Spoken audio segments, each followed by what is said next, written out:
আমার নবী কাউকে হতাশ করেন না। হতাশা বিশ্বনবীর ডিকশনারিতে নাই।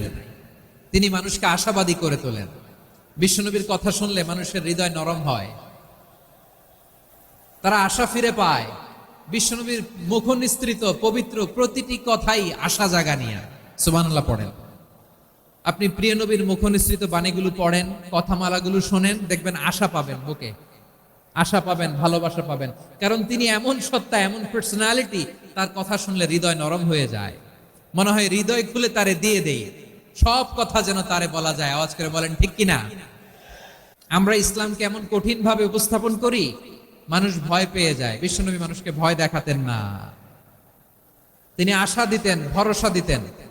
কানা রাসূলুল্লাহ সাল্লাল্লাহু আলাইহি ওয়াসাল্লাম ইযা বাআসা আহাদান মিন আসহাবিহি ফি আমরিহি কানা ইয়াকুল বাশশিরু ওয়ালা তুনাফিরু ইয়াসসিরু ওয়ালা তুআসসিরু। কাউকে কোনো দায়িত্ব দিয়ে পাঠালে সাহাবাদেরকে তিনি বলে দিতেন প্রত্যেককে যে বাশশিরু ওয়ালা তুনাফিরু, মানুষকে সুসংবাদ দিও, দিন থেকে ভাগিও না।